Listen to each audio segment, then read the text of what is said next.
Prontinho, estamos iniciando mais uma live da Pública, Central do Servidor, hoje com a presença do deputado Reginaldo Lopes. E para discutir, conversar com o deputado Reginaldo Lopes, a Silvia de Alencar, que é secretária-geral da Pública, e o Nadir, da Febrafisco, que também é da diretoria da Pública. Deputado Reginaldo, tudo bem? Tudo bem, presidente. Boa noite para todos. Boa noite para o Nadir, boa noite para a Silvia. Pois é, deputado.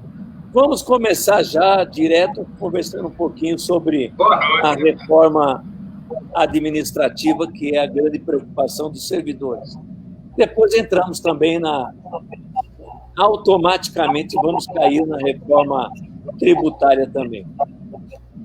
Deputado, a reforma administrativa, que para muitos parece uma surpresa, na verdade ela já veio até com algumas coisas do Temer, né? Do presidente Temer, que deu de bandeja uma série de questões que o governo Bolsonaro, claro, aproveitou. E a preocupação é muito grande porque não é uma questão de preocupação com o servidor público, é uma preocupação com o serviço público, porque esta é uma reforma que, no nosso entender, muda o Estado que a gente tem hoje. Você concorda?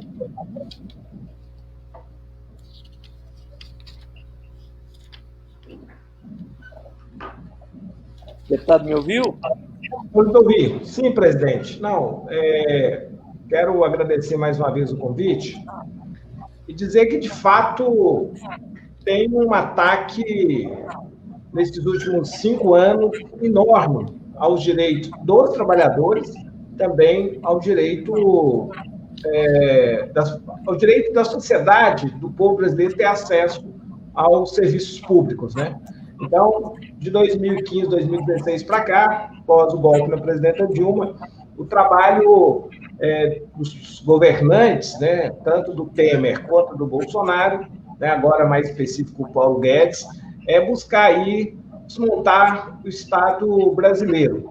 E já fizeram na Previdência, né, já avançaram na terceirização, já avançaram na reforma trabalhista, e agora eles enviaram a PEC, né, 32, que propõe essa ampla reforma administrativa. Altera aí 80 itens do serviço público, via mais 4 artigos, ou seja, de fato, querem fazer uma nova Constituição sem convocar a Assembleia Constituinte, né, sem debater com a sociedade brasileira.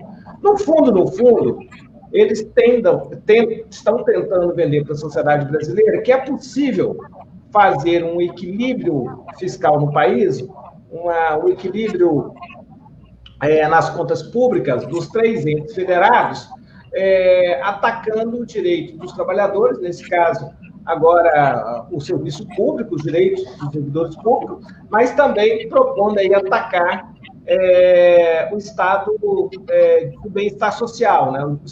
As políticas compensatórias. Então, é evidente que todas essas mudanças, se de fato ocorrerem, nós vamos trabalhar para que não, vai colocar o Estado brasileiro cada vez menor e em risco, porque, de fato, ataca aí a segurança, né? Que o Estado brasileiro vai continuar trilhando aí esse maximizatório e vai continuar oferecendo aí serviço público de qualidade. Portanto, nós vamos ter que trabalhar muito e resistir, né? Porque, ao mesmo tempo, eles não querem, você traz esse debate aqui, os 2 debates ao mesmo tempo, tanto a reforma administrativa quanto a reforma tributária, porque, de fato, nós precisamos estabelecer um contraditório do ponto de vista seguinte: olha, é impossível buscar essa sustentabilidade fiscal diminuindo cada vez mais o papel do Estado. Pelo contrário, pós-pandemia, o que nós precisamos de mais Estado, mas mesmo assim é impossível buscar esse equilíbrio fazendo cortes pelo lado da despesa, que, na minha opinião, não tem onde cortar mais. O orçamento de 2021 é uma vergonha. Só o orçamento de 2021 colocará o Brasil em risco de um colapso dos serviços públicos. Só o orçamento de 2021.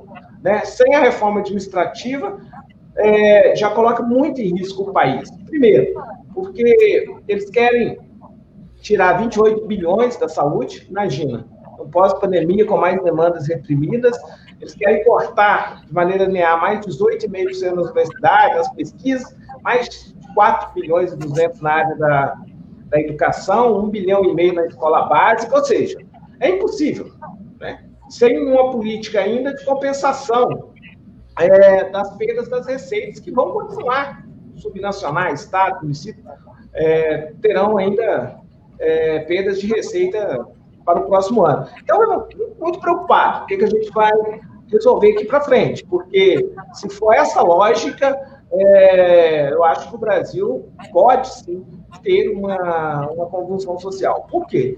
Olha, o que tem para 2021 do ponto de vista de apoio aos mais vulneráveis?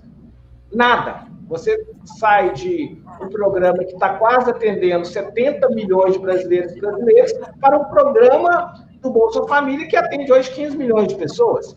Né? Para um programa que tem o auxílio financeiro que atende em média, com a média de benefício de R$1.000, né? Se colocar, porque a ampla maioria tem 2 benefícios, para uma média de R$179.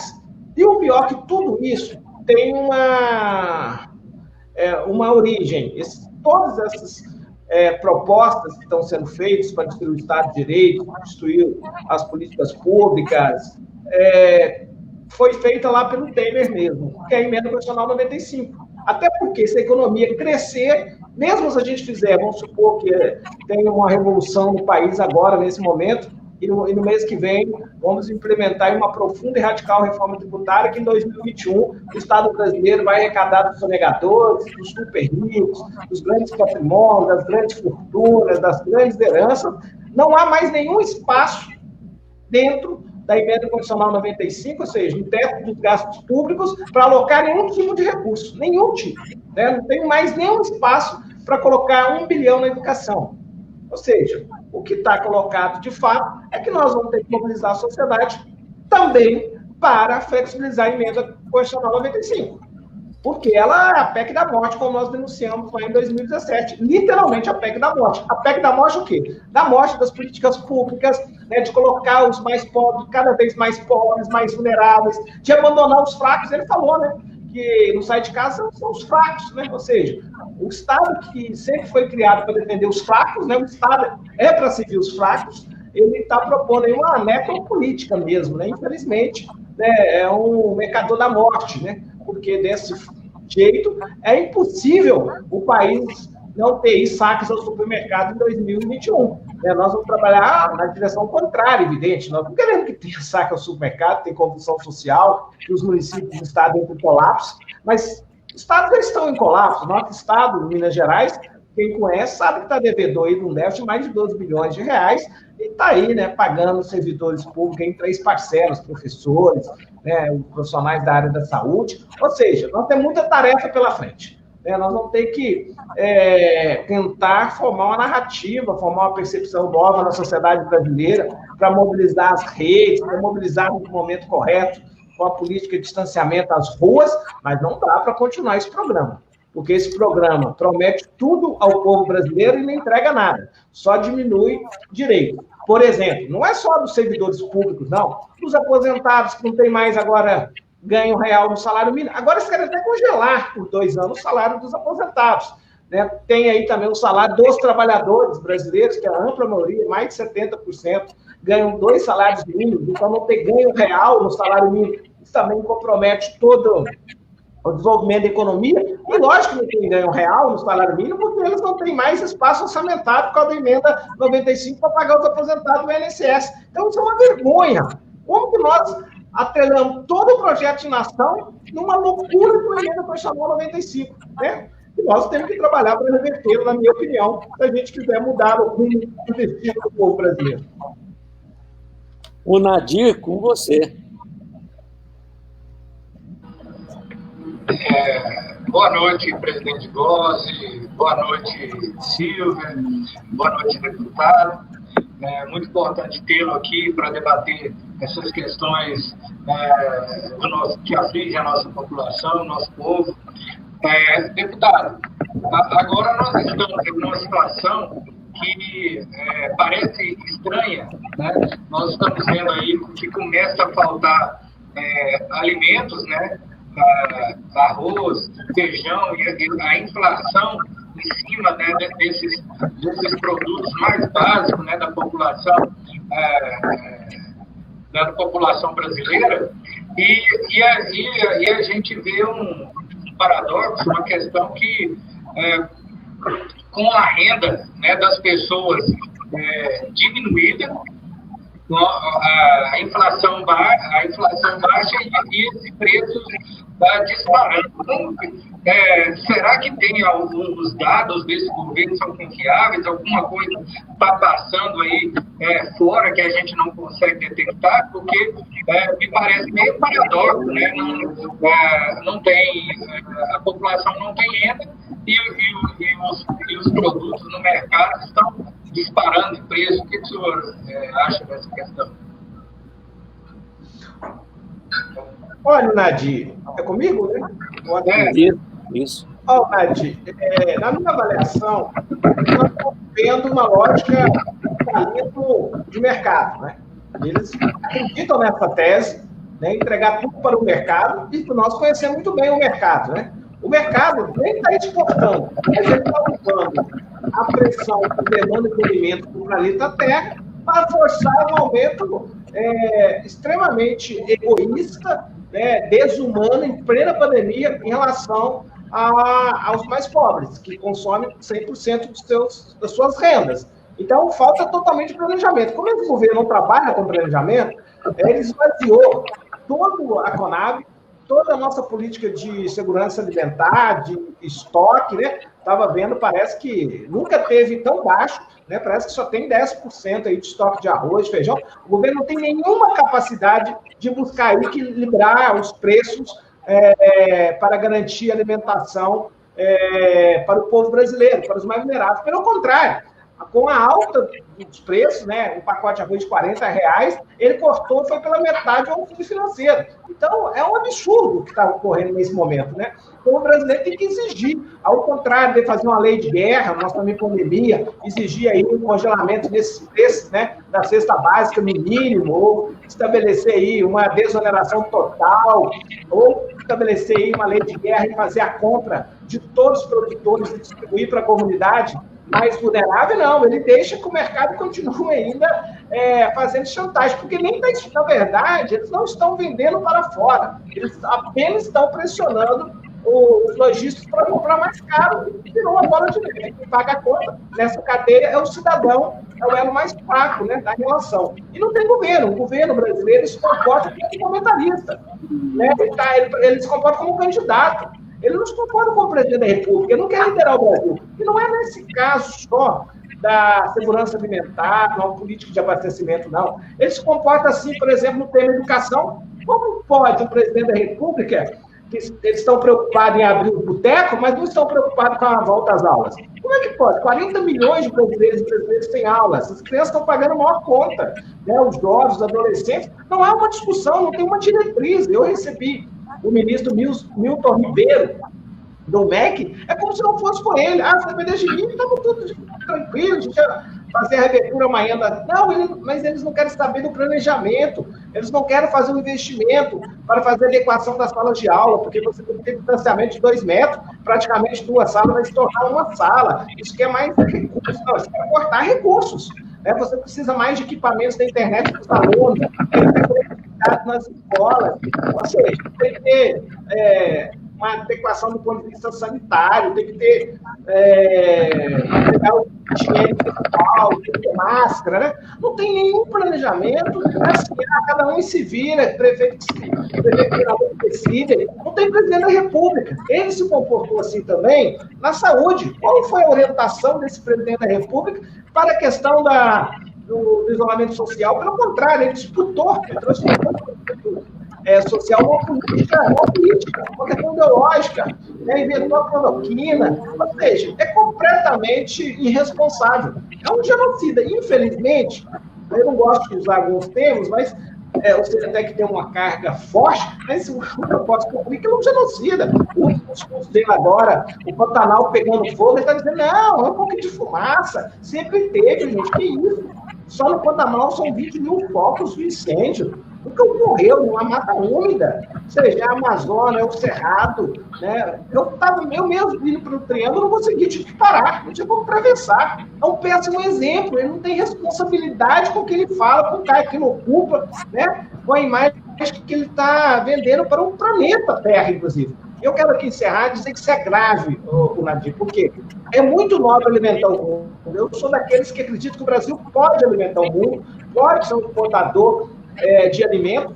É lógico que nós devíamos agregar mais valores, mais conhecimento, né? Se você fizer uma embalagem, gera muito empregos, né? Precisa vender dentro dos próprios containers e tal. Mas é o seguinte, o Brasil que hoje produz, é uma referência, o Brasil como o primeiro país exportador, não é o maior produtor, mas é o maior exportador. O Brasil pode sim ganhar o mercado internacional, mas o mercado internacional, as pessoas querem saber se esse país aqui respeita as crianças, respeita o direito humano, respeita o trabalhador, respeita o meio ambiente, tem zoneamento ambiental, respeita a cultura, a beleza, a patente, a floresta, a flora, a fauna. Ou seja, continuar assim, eles vão destruir, inclusive, o setor econômico brasileiro, que tem tudo para ser organizado e ser um grande, um mega exportador, lógico, com garantindo primeiro a alimentação do seu povo, né? Do nosso povo.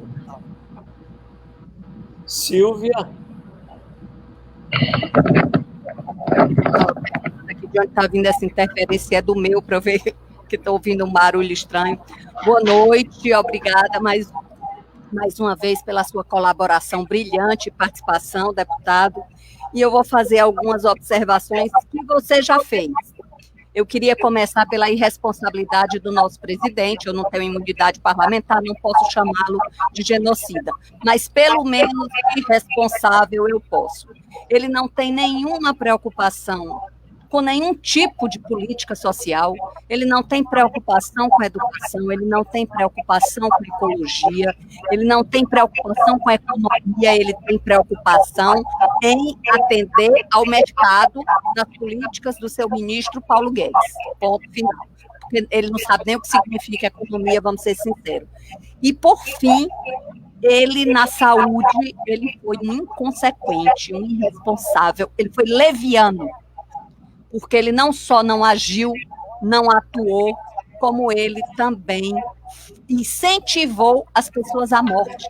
Ele tem um desrespeito à vida do ser humano, que é uma coisa inacreditável, porque ele veio aqui ao meu estado, Ceará, eu não tenho nenhum pouco de inveja do seu estado, Minas Gerais. Eu falo, deputada, apesar de gostar do estado, hoje eu tenho pena. Ele veio aqui no Ceará e ele desrespeitou uma orientação municipal, uma orientação estadual, e veio e participou dos eventos sem máscara. Ele estimula a aglomeração e a disseminação do vírus. Então, isso, para mim, não tem explicação. Mas eu queria me ater um pouco à questão da reforma administrativa do Estado, porque as pessoas não estão entendendo o que é essa reforma administrativa. Eu elenquei alguns pontos cruciais aqui, porque eu me empolgo para falar, e aí eu anotei, porque eu falo muito para eu não perder o rumo. Um deles é o fim do regime jurídico único. As pessoas estão aplaudindo, achando que isso vai tornar os servidores públicos iguais aos servidores da iniciativa privada. Não, não vai torná-los, não vai nos tornar igual, vai tornar piores. Porque nós nunca fomos iguais, porque o trabalhador da iniciativa privada, ele sempre teve FGTS, ele teve uma série de direitos que nós não temos, e que nós abrimos mão desse direito em prol da nossa estabilidade e liberdade de atuação no desempenho da nossa função. E hoje ele quer quebrar a estabilidade, dizendo que só vai prejudicar os futuros. Não, vai prejudicar todo o Estado brasileiro, porque isso vai levar ao fim da prestação de serviço público. É isso que vai acontecer. Ele aumenta as terceirizações, volta à política dos conchavos diante da Constituição de 88, que isso é um verdadeiro retrocesso. É um verdadeiro retrocesso. Ele diminui, sim, o salário de quem está prestando serviço ao Estado, mas ele não diminui o valor que ele desembolsa por aquele serviço, por aquele funcionário, não. Porque ele paga muito bem as empresas que terceirizam seus serviços. Então, não vai haver nenhum tipo de economia. O que vai haver é politicagem, o que vai haver é o fim do serviço público, o que vai haver é o serviço público de joelho atendendo a um nicho de mercado. É isso que vai acontecer com o fim da estabilidade. O fim da estabilidade não prejudica o futuro ou o novo servidor. O fim da estabilidade prejudica a sociedade, a prestação de serviço público. E prejudica o futuro servidor, que vai ficar refém dos governos de plantão e não servidor de Estado, e prejudica os atuais, porque a partir do momento que os futuros não terão estabilidade, não terão nada, eles não vão estar preocupados com a luta de classe. Então, não pense o servidor atual que ele está isento desse prejuízo, porque ele já conseguiu a estabilidade dele, de forma alguma. Porque ele vai ser prejudicado duplamente, como servidor e como cidadão brasileiro. Outra coisa que eles querem fazer é a redução do número de carreiras e do número de órgãos.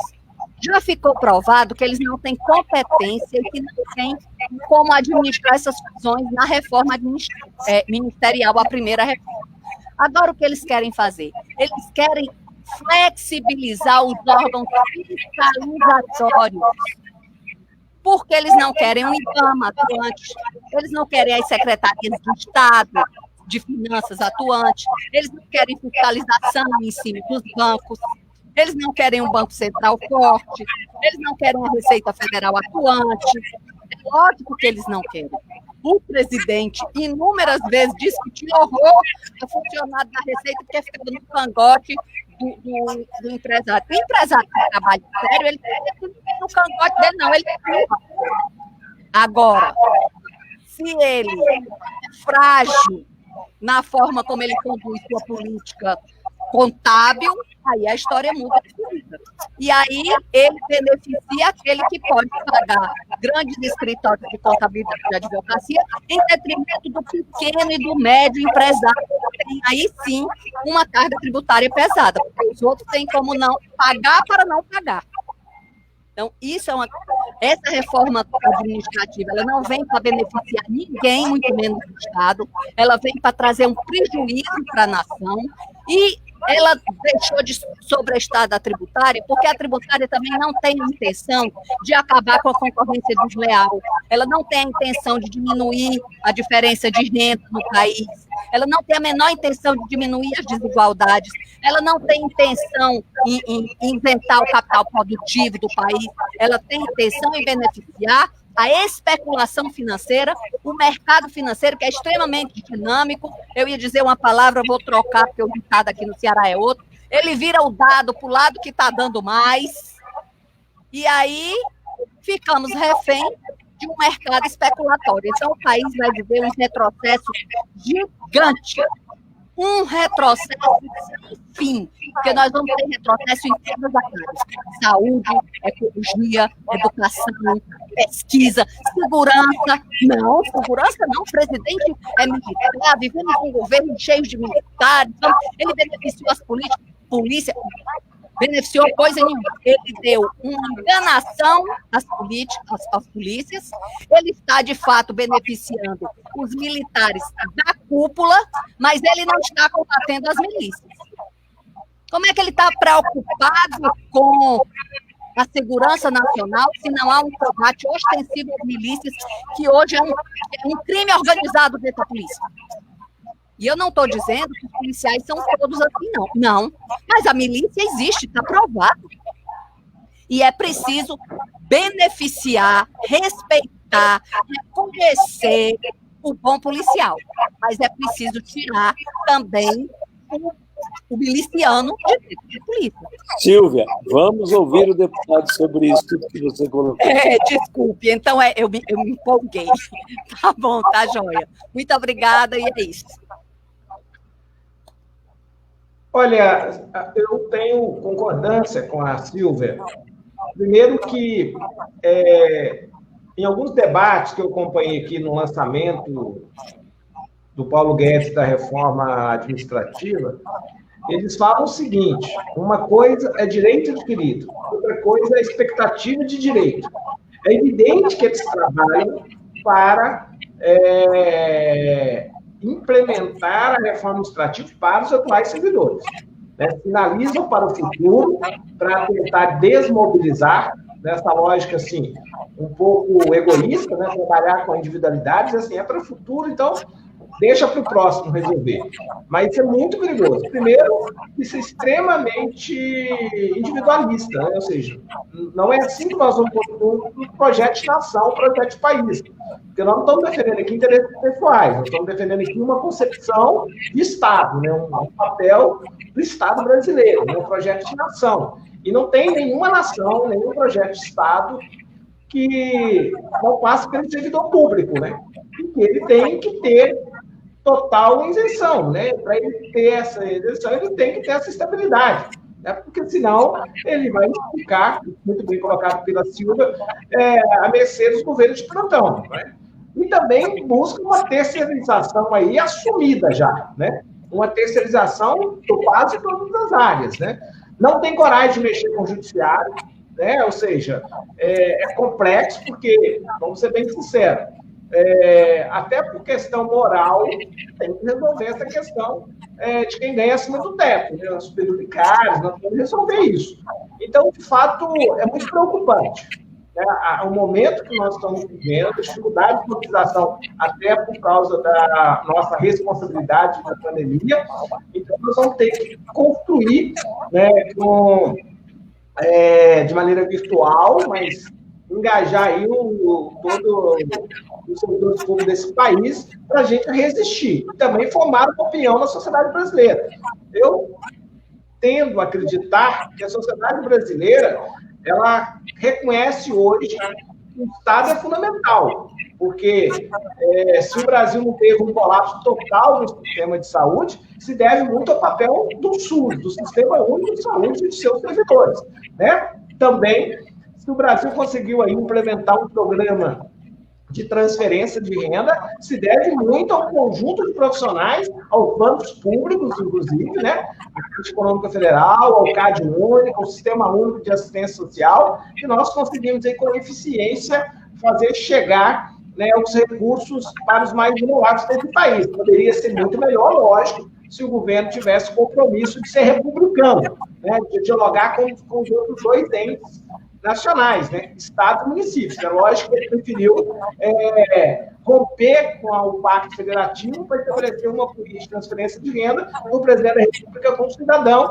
diretamente do sistema financeiro, e nós assistimos o conjunto, né, de erros que tem esse programa e também de desigualdade, porque uma coisa é você ter uma família de 8 filhos receber 2 benefícios, R$ 1.200. Outra coisa é você ter uma família de 2 filhos e receber também R$ 1.200. Então, é evidente que o programa tem erro na sua concepção, porque nega o melhor programa reconhecido mundialmente, que foi fundado pelo presidente Lula, pelo meu partido, que é o Bolsa Família. Não é eu que estou falando, o mundo, o planeta Terra reconhece que, de fato, o Bolsa Família é um programa sério, né? É um programa com critério, né? Com porta de entrada, porta de saída, tem as condicionantes para participar do programa. Ou seja, eu quero aqui concordar, Silvio, nós precisamos mobilizar mesmo. Eu acho que essa reforma é destruição da política pública do país, né? Cada vez mais eles trabalham com essa ideia de voucher, é uma loucura, igual a pejotização, né? Transformando todo mundo em CNPJ. Hoje eu apresentei um projeto de manhã, nós temos 10 milhões de microempreendedores individual, que, na verdade, são trabalhadores extremamente precarizados, têm nenhum direito à saúde, têm direito a salário, a férias, e a ampla maioria deles estão saindo quase 90% inadimplente desse processo, né, com dívidas, inclusive, dívidas fiscais, né? Então, é lamentável que o nosso projeto de nação se dê dessa forma, né? Fazendo cada vez mais a precarização de toda a classe trabalhadora brasileira, né? Porque os servidores públicos também são trabalhadores, né? Então, quero aqui informar a vocês, nós não podemos admitir essa reforma como ela foi enviada, né? Ou seja, se de fato passar, quem paga a conta serão os mais pobres, né? Porque eles querem ir agora, como fizeram com os trabalhadores da iniciativa privada, transformar eles em PJ, né? A pejotização, agora eles trabalham para romper a estabilidade, fazer a terceirização ampla e restrita do serviço público e, com certeza, transferir as políticas públicas numa criação de um voucher, de uma renda, para distribuir para o cidadão, para ele sair procurando algum serviço público, seja na saúde, seja na educação, que é um absurdo. Isso não tem certo em lugar nenhum do país, nem nos países mais liberais de tradição. Então, acho que você tem toda a coerência, Silvio. Estamos juntos aí nesta denúncia. Obrigada. O Nadir, voltamos para você, Nadir. Bom, não posso deixar aqui, né, de explorar não só o conhecimento do deputado, né, na área tributária, como também explorar o fato de ele fazer parte, né, da comissão mista da reforma tributária. Esse é um assunto muito importante para nós, até porque nós, da FEBRAFIS, nós entendemos que a reforma tributária ela deveria preceder, né, a reforma administrativa, porque com a reforma tributária a gente ia poder resolver alguns problemas, né, de privilégios dessa nossa sociedade injusta, né, dessa elite que concentra a renda na mão de poucos e onde muitos ficam com muito pouco da riqueza do nosso Brasil. E o deputado Reginaldo faz parte, né, da comissão mista lá, e a gente conta, inclusive, né, com a colaboração dele. A FEBRAFIS está sempre em contato com ele para nos ajudar nessa questão da tramitação da reforma tributária. Nós temos, né, no Congresso cinco propostas tramitando de forma concomitante. A PEC 45, do Baleia Rossi, a 110, que veio do Senado, com o relator Roberto Rocha, senador Roberto Rocha, e tem também a proposta do Simplifica Já, né, que foi apresentada no Senado pelo Major Olímpio, né? Essas três propostas, né, elas têm um escopo praticamente voltado para a simplificação, né, do modelo de tributação, principalmente, né, no que se refere aos tributos do consumo. A PEC 110 um pouco mais ampla, né, mas ela não tem dentro do seu âmbito, né, o princípio de resolver a questão da regressividade do sistema tributário brasileiro, né, que tributa muito o consumo e quase nada a renda e o patrimônio, né, beneficia os ricos de todas as formas, até porque na questão do consumo, nas isenções que são dadas no consumo, que seria para beneficiar os pobres, no final das contas, acaba que beneficia. Chega, Bia, caiu aqui a internet. Chega, Bia. Então, e além disso, nós temos a proposta, né, da justa e solidária, né, que é apresentada por diversas entidades aí do fisco. Essa proposta, ela tenta enfrentar essa questão da regressividade um pouco mais de frente. No entanto, ela é muito desprestigiada, né? E aí a gente já sabe por que está desprestigiada, exatamente porque ela tenta enfrentar esse grave problema, né? Tributar o andar de cima enquanto aliviasse no andar de baixo. E o governo federal veio, né? O governo federal que deveria estar liderando essa questão da reforma tributária, além de não ajudar, ainda atrapalha, porque ele apresentou a proposta aí de criação, né, da CBS, que é nada mais, nada menos do que a fusão do PIS fazer com a COFINS, e praticamente dobrando a alíquota, né? Mais uma vez, atingindo aí o setor de serviços, que é um dos maiores empregadores do Brasil. Enfim, o que o deputado acha, né, dessa questão da inação, né, do governo federal, que não consegue liderar, né, a reforma tributária, não consegue apresentar uma proposta ampla, né, que possa resolver o problema de caixa brasileiro? Não é incompetência, mesmo porque não quer, é porque prefere que fique mesmo essa confusão aí, e ele fazendo de conta que não tem dinheiro, e a sociedade brasileira vivendo aí nesse caos tributário que nós vivemos atualmente.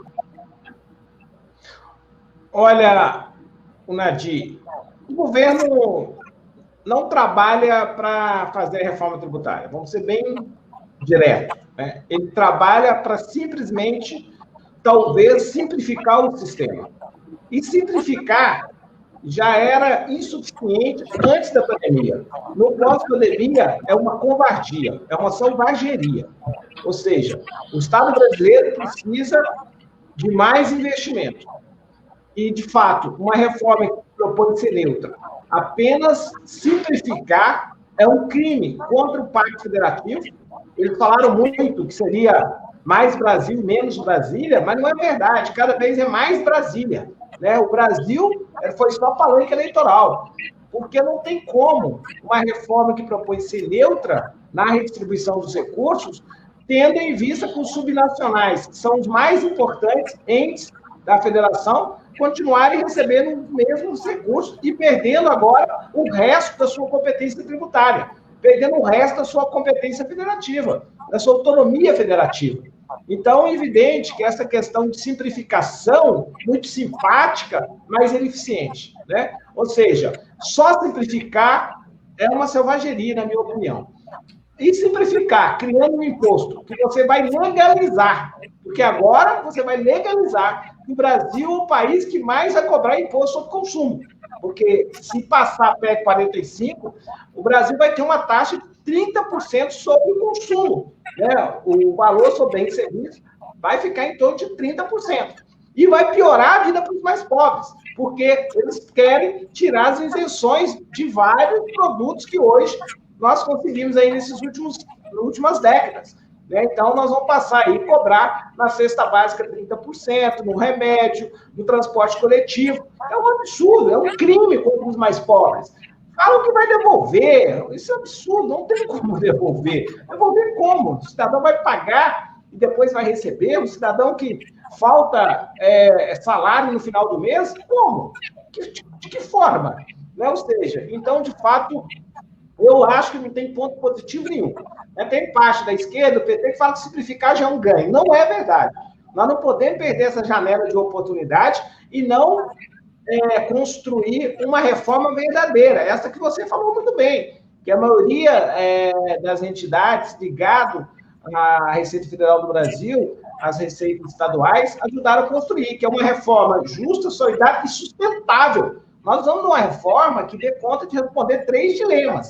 O dilema da quebradeira federativa, que propõe um novo reequilíbrio federativo, o dilema de combater as desigualdades, não tem como ter justiça social sem justiça tributária, nós vamos cobrar, que você colocou muito bem aí, de patrimônio e renda. O mundo civilizado, o capitalismo mais civilizado, vamos dizer assim, os 34 países da OCDE, tem na renda e no patrimônio quase 80% da sua arrecadação. O Brasil tem menos de 20% no patrimônio e na renda. Então, nós estamos no caminho errado, totalmente errado.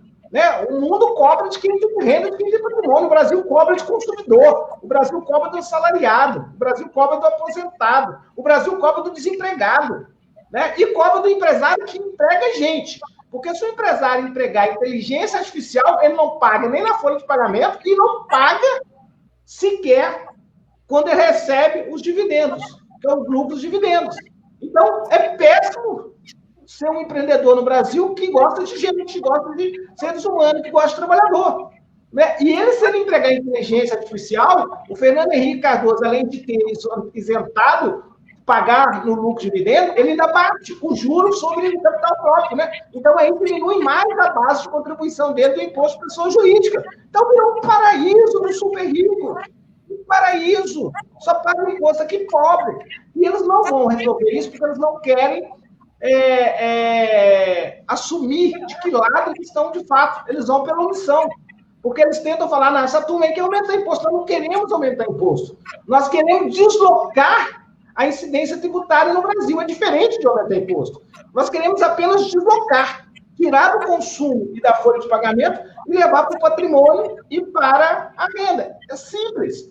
E lógico, né? Você que trabalha na Receita Federal do Brasil, no Estado, sabem muito bem que nós temos que combater a economia subterrânea. O Brasil tem 1,5 trilhão de economia subterrânea. Não é justo você ter 2 padarias na mesma rua, uma pagar e outra não pagar. Nós vamos enfrentar a economia subterrânea, os sonegadores. E para a gente enfrentar, é evidente que nós vamos ter que mexer no sistema tributário.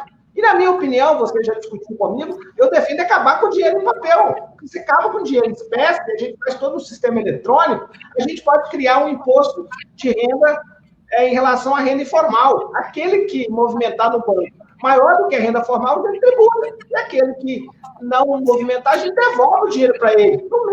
No mês corrente. Ele só antecipa alguns dias e a gente devolve para ele. É possível fazer um imposto nessa direção.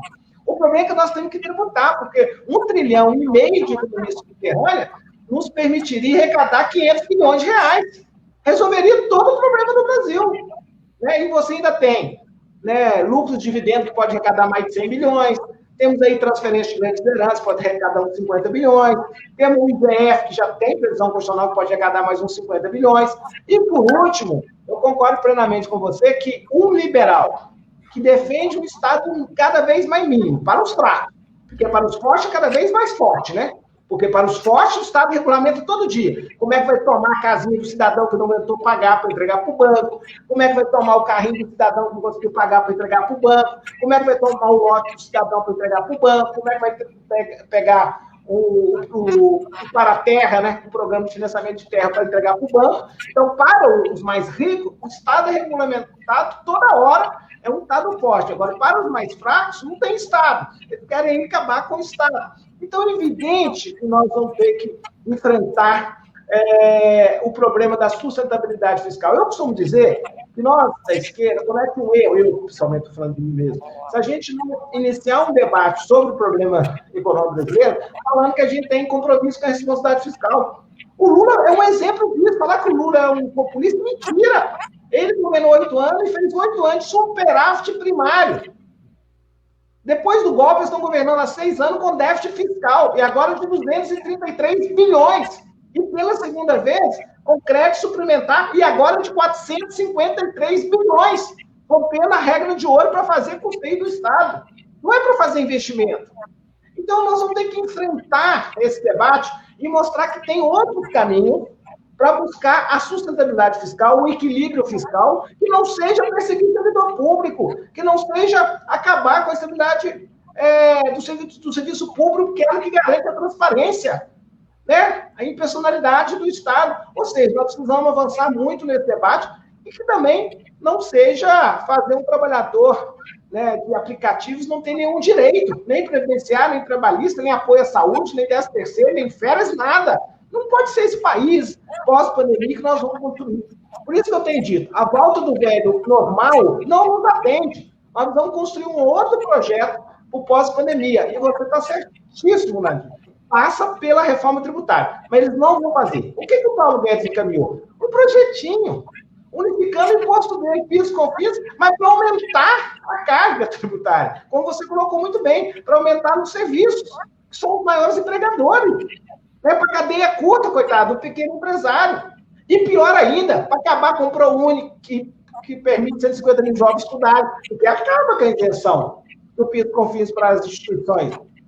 E aí, nós vamos ficar agora numa unificação de imposto medíocre de 2 impostos da União e que amplia a carga tributária, que não mexe nos impostos diretos, só no imposto indireto sobre consumo, e ampliar ainda o imposto de consumo para o povo brasileiro. que não vai resolver nada do ponto de vista fiscal, a situação dos subnacionais. Então, ou seja, é muito triste. O que ele quer apenas é arrumar mais uns bilhões aí e chegar a 2022 e fazer demagogia e tentar reeleger o Bolsonaro. Eles não têm compromisso nenhum com a sustentabilidade fiscal. Eles não têm compromisso nenhum com o projeto de nação.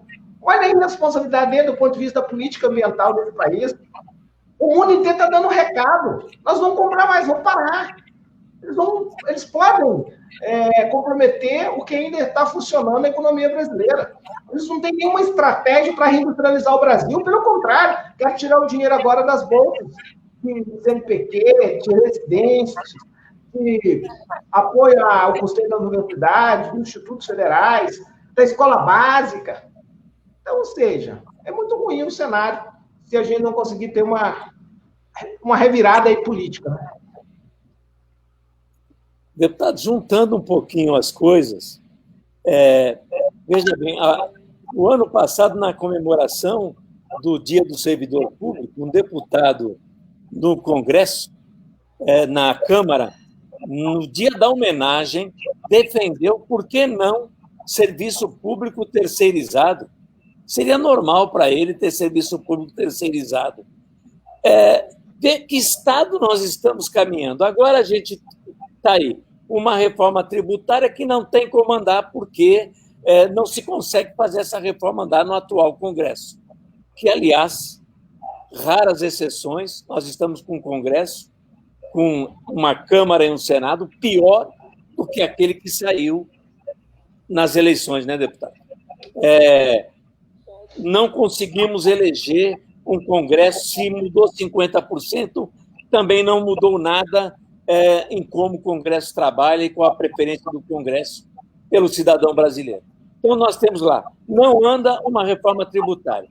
Aí entra uma reforma administrativa que tranquilamente quer acabar com o serviço público e com o Estado que a gente conhece hoje. É o fim do Estado que a gente conhece hoje, se aprovado. Eu diria o seguinte, deputado, aquele ente impessoal chamado mercado, que, na verdade, é muito pessoal, este mercado que está dominando o Estado brasileiro e acabou.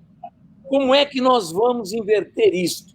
Se o Congresso não se mexe para isso, está aí as eleições municipais acontecendo agora, parece que não teremos também grandes mudanças.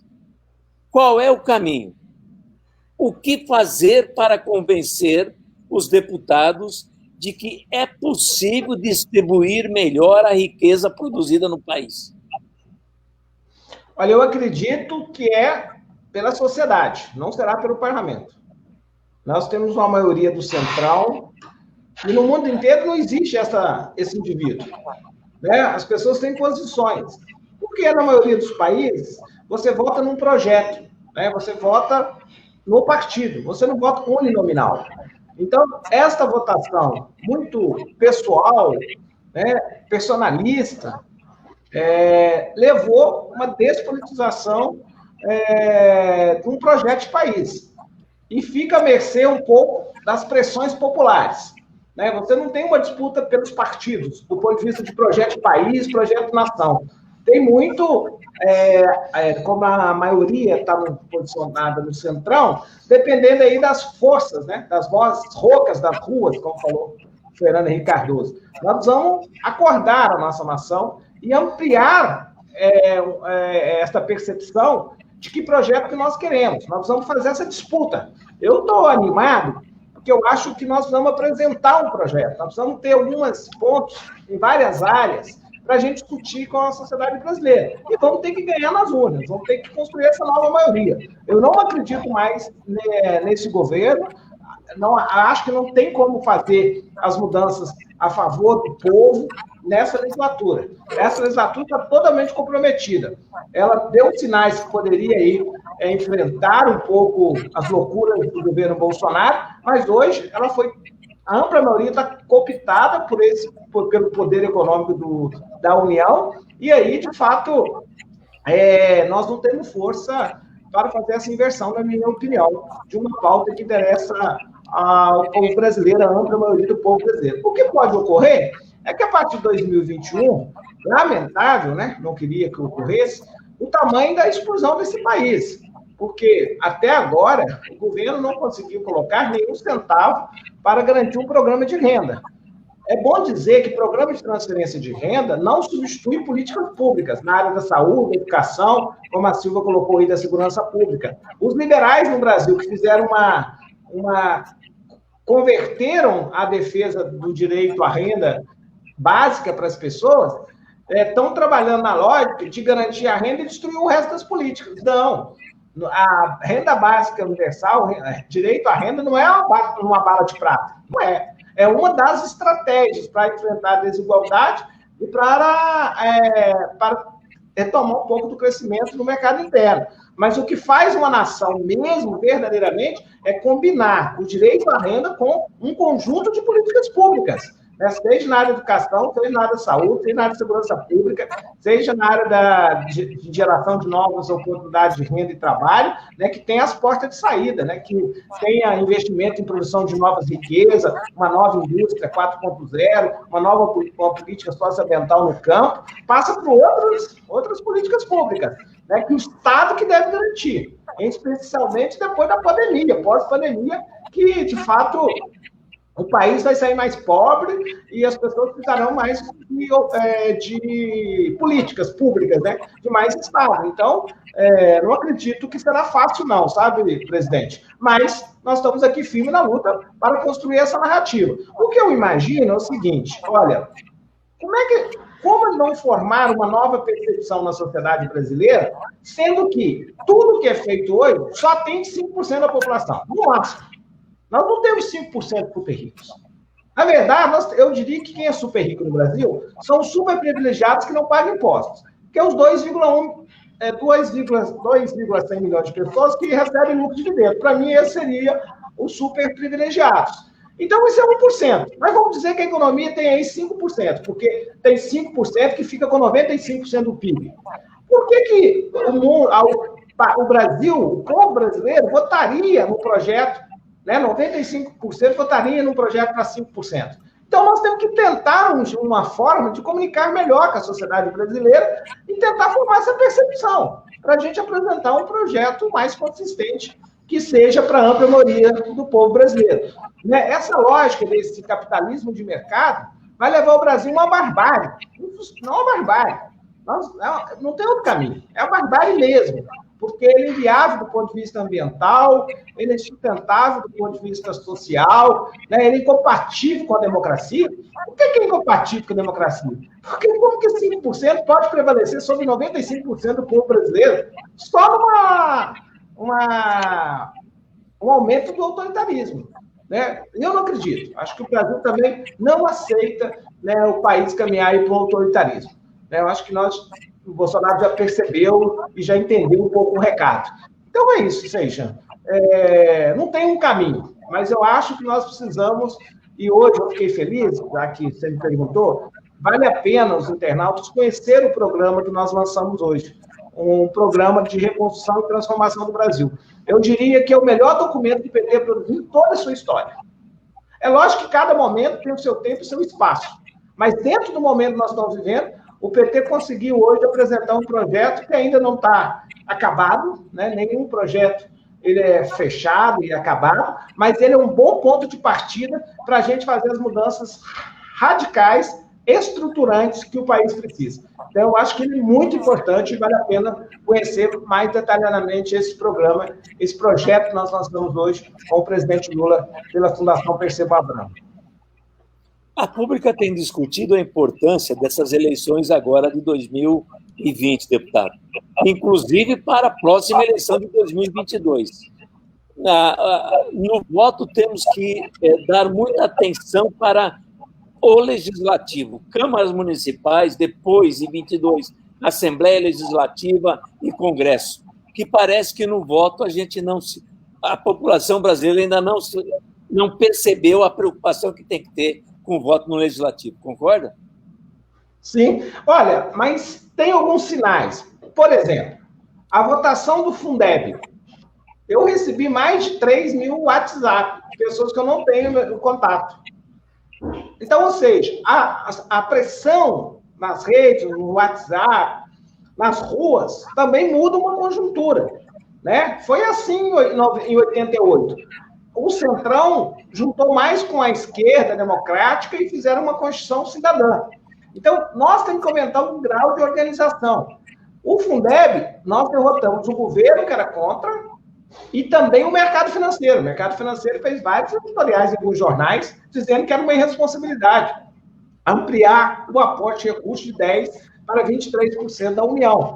Era uma irresponsabilidade passar de 60% para 70% no pagamento dos profissionais da área de educação, nem eram só para os professores.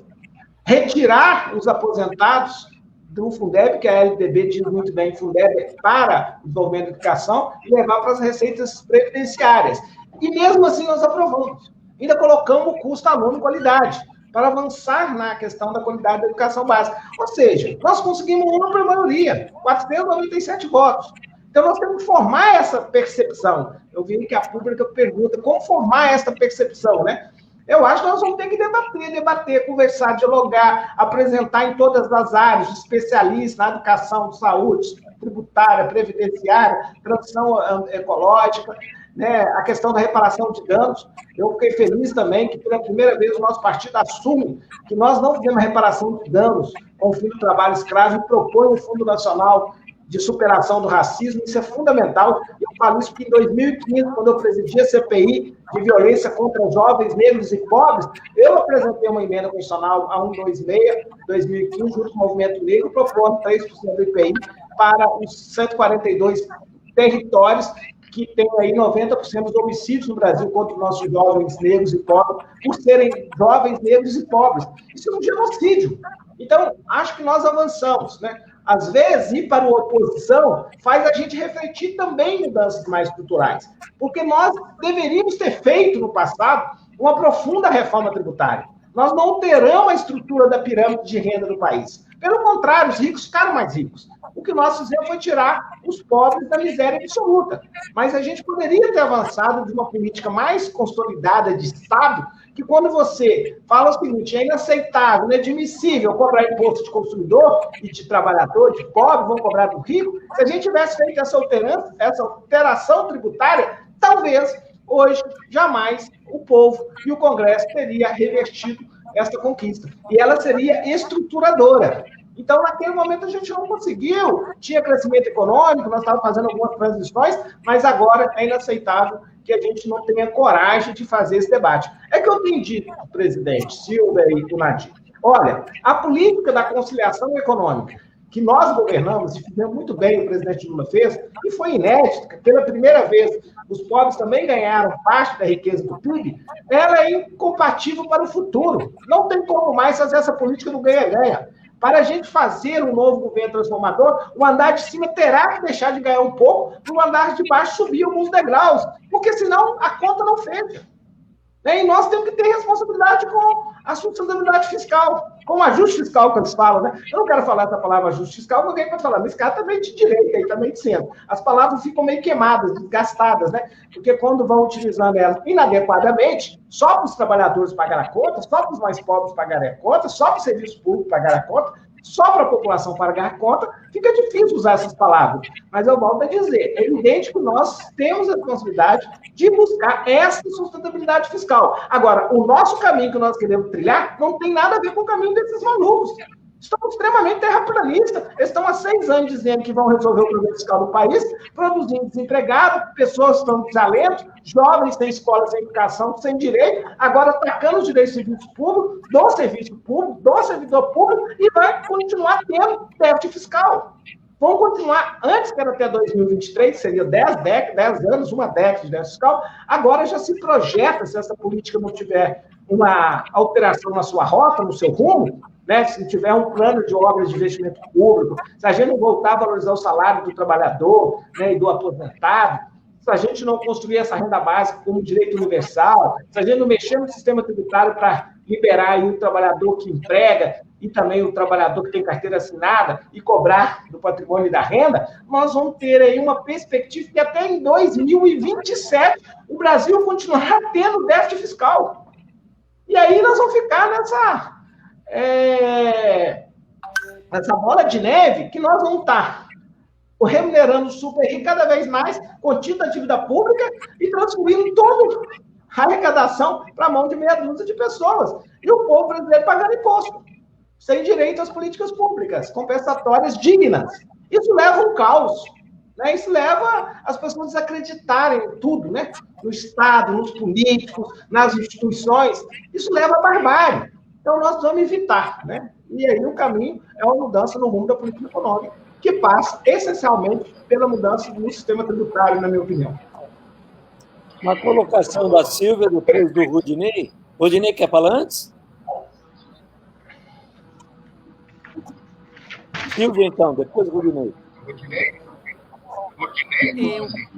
Que Rudinei? Rudinei, não, desculpe, o Nadir. Eu vi o Rudinei escrevendo. Eu vi o Rudinei pondo a mensagem aqui, eu ia ler. Durante as lives. Eu falo por ele. Olha o Rudinei aí, ó. KKKK, olha. Bom, não, Com você, eu então, vou ser Nadir. mais rápida dessa vez, porque eu falei muito Silvia, da outra pronto, vez. vamos lá. Eu queria só complementar sobre... Porque eu não falei sobre a emenda 95, e eu queria dizer que o apelido da emenda 95 não poderia ser melhor, que é a PEC da morte, porque ela mata todo e qualquer investimento em políticas públicas, em educação, e ela banaliza a morte. E a Covid veio para confirmar que este apelido está correto. Quantas mortes nós tivemos no país, apesar de todo o investimento extra e de todo o compromisso que o Congresso Nacional teve em aumentar verbas para a educação. E também queria dizer que nós temos que ser contra as PECs do Mais Brasil, porque essas PECs tornam o Brasil cada vez menos Brasil, eles diminuem o Estado, deixando ele mínimo, minúsculo, uma célula, um micro-organismo. Temos que ser contra a PEC 45, nós temos que lutar pela taxa, a economia subterrânea, por uma reforma tributária sustentável acima de qualquer coisa. E temos que ser contra a PEC 32, que é da reforma administrativa. A PEC 32, ela não permite mais que se combata o crime do colarinho branco, porque o colarinho branco só é combatido pelo servidor estável. Ela não permite mais que os escândalos das rachadinhas do Brasil afora vazem, porque vai voltar a política da rachadinha. Porque uma das grandes revoltas de muitos políticos que defendem a quebra da estabilidade é porque servidor público não faz rachadinha com seu salário. E aí diminui a renda de muitos parlamentares, não são todos, é claro. Em toda sexta temos boas frutas e más frutas, o Congresso Nacional é o reflexo disso, mas nós temos muitos políticos, sim, que se utilizam do salário dos servidores que contratam como enriquecimento ilícito e sem tributação. Então, eu queria dizer que nós devemos nos posicionar e que eu acho que a nossa narrativa tem sido construída, a narrativa da esquerda, do centro-esquerda, que não o centrão. O que a gente precisa é aprender uma linguagem que sensibilize o brasileiro, que ele entenda tudo o que está acontecendo. E as redes sociais são fundamentais, esse debate também, e a pública está aí para discutir com a sociedade, com o parlamento, com quem precisar, para defender o país, a soberania, um Estado de direito, a democracia e uma sociedade respeitada, bem remunerada e sem tantas desigualdades sociais. Muito obrigada. Deputado? Deixa eu fazer minha pergunta, Góes, que aí o deputado já responde a minha, a Silvia, e já finaliza, né? Porque nós já estamos... Então, eu queria primeiro agradecer a oportunidade aqui, né, de poder debater esse tema tão importante aqui com essas pessoas. E eu só queria deixar aqui uma provocação, deputado. No meio de tantas reformas necessárias, né, que nós precisamos e não conseguimos fazer, ainda é possível falar na reforma agrária, né, que a gente vê que parece que a reforma agrária não anda para quem precisa, mas para os grileiros, para os grandes latifundiários, estão sempre aumentando as suas terras mais e mais e mais, ainda mais agora utilizando aí desse instrumento bárbaro, né, do fogo sobre a nossa Amazônia, o nosso Pantanal, e a reforma agrária, que seria uma das grandes soluções para resolver a questão da injustiça social do nosso povo, nem quando a esquerda liderou o país, a gente conseguiu grandes avanços, né? O que o senhor pode dizer a respeito dessa questão da reforma agrária? Olha, Nadir, nós precisamos retomar o debate da democratização da terra, né? A gente falar reforma agrária, o cara vem com uma conversa ruim de comunista, né? Não que eu seja contra comunista, mas como diz a Silva, nós vamos encontrar uma linguagem, né? A democratização da terra é fundamental no país, né?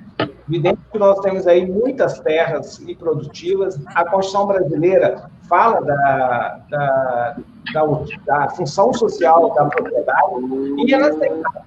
E agora nós estamos assistindo aí essas queimadas criminosas, desmatamentos criminosos no país para fazer expansão de áreas para agricultura, né, de áreas públicas, né, e de proteção ambiental e para a expansão da pecuária de corte ou até leiteira. Então, não é aceitável. Nós vamos ter que colocar ordem nesse país, né? Eles desorganizaram o país todo, né? Então, eu acredito que setores democráticos da agricultura, né, até do agronegócio, mas que preza aí pelo meio ambiente, pelo desenvolvimento do país, precisa acordar, porque senão eles vão pagar um preço caríssimo. O mundo, eu volto a repetir, não vai aceitar de forma alguma, né? Nós estamos no século XXI, depois da pandemia, há um movimento mais de solidariedade, há um movimento mais de colaboração entre as pessoas. Eu acho que esse espírito do individualismo, da meritocracia, eu acho que é mais do antes-pandemia. Eu espero que a gente saia com outros valores. Então, o Brasil pode pagar uma conta cara por não se preocupar com temas tão importantes, que é a preservação da nossa natureza, do nosso meio ambiente. Então, ou seja, nós precisamos combinar, né, uma nova matriz verdadeiramente para o desenvolvimento do campo. Para a cidade também, mas nós precisamos fazer para o campo. E democratização e também do apoio técnico, apoio de crédito, é fundamental. Nós temos uma agricultura familiar extraordinária, né, que alimenta aí tudo que nós consumimos. De fato, 80% vem da agricultura familiar. E ela ocupa aí 10% das terras, apesar de ser milhões de produtores. Nós vamos potencializá-los também, para agregar mais renda, mais valor, e produzir cada vez mais alimentos saudáveis. E nós temos que discutir com a grande agricultura um projeto pactuado, baseado no zoneamento ambiental, né, que respeita aí nossos rios, nascentes, veredas, florestas, biomas, né, porque eles estão atacando, ao mesmo tempo, o Cerrado, o Pantanal da Amazônia. É inaceitável, gente. O país ficou, né, enlouqueceu, só pode ser. Né? Olha que péssimo exemplo, como é péssimo eleger um presidente sem postura, né, sem comportamento. Então, nós estamos aqui firmes. Eu sou otimista, viu?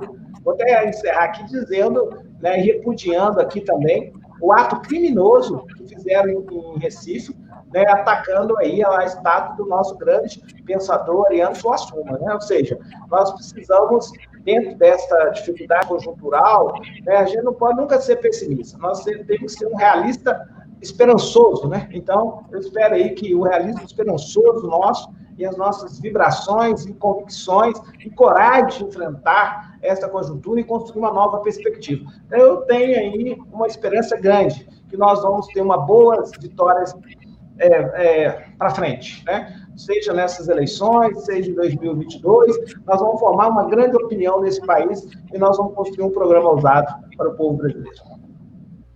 Somos otimistas, deputado, e te ouvindo nesse debate nos deixa mais otimistas ainda. Com certeza, a luta tem que resolver a questão. Quero agradecer o Nadir por estar aqui com a gente esse tempo todo, agradecer a Sílvia, que está até com problemas familiares aí, que dê tudo certinho, Silvia, que não tenha grandes problemas. E agradecer, em especial, o deputado Reginaldo Lopes, que veio de uma viagem correndo e nós seguramos você aqui mais 1h30, mais uma conversa maravilhosa. Muito bom ouvi-lo, muito bom estar aqui com o Nadir e com a Silvia. Gente, muito obrigado. Estamos encerrando a nossa live de hoje. Obrigado, Nadir. Obrigado, gente. Obrigado, deputado, presidente, Silvia. Boa noite a todos. Boa noite. Tchau, Boa noite. gente.